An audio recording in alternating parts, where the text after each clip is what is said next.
ọmọ ṣọ̀run ilé ìtura tó gbà yìí. ọmọ ṣọ̀run Òṣogbo kí. ọmọ ṣọ̀run Àgùnbẹ́lẹ́wò ló wà. ọmọ ṣọ̀run ilé ọba Èkó.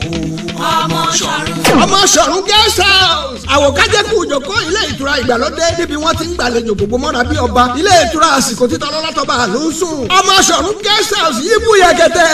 yàrá ọlọ́lá yàrá bọ̀rọ̀kìnní. ọyẹ́ ẹnu wọn tutù tó ti lu ọba. iná ò sì ní lọ nígbàkúùgbà. jíjẹ mímu tó ìbò taláwọ̀ dúdú ń bẹ pẹ̀lú ìmọ́tótó. ilé ọtí ilé ìpàdé ń bẹ bẹ́ẹ̀ ni gbọ̀ngàn ayẹyẹ tó tóbi. ààbò tó dájú sí ń bẹ fún mọ́tò rẹ àti gbogbo ẹbí tẹ́ ẹ bá jọ lọ. àjò ọ̀dà bí ilé olúwa rẹ̀ ò délé ìtura ọmọ ṣọ̀run ni o. ọmọ ṣọ̀run guest house yìí kà mọ̀mọ́. ọmọ ṣọ̀run guest house òmù bẹ́ẹ̀ dọ́sọ̀gbọ̀ òròkì. àgùnbẹ́lẹ́wò ni ẹ gbà lọ. ọlá olúwa kìlóye street àgùnbẹ́lẹ́wò lọ́nà ìlú ògùn nígboro ìlú Òṣogbo ni. ẹ lè pe 08038611431. ọmọ ṣọ̀run guest house ni ó lọ tààrà. bó o dọ́sọ̀gbọ̀ ibẹ̀ ni ó dé sí máa gbádùn ẹ̀mí rẹ̀. àwọn ọ̀yà tó mọra wọn ò ní jódú ọ̀yà.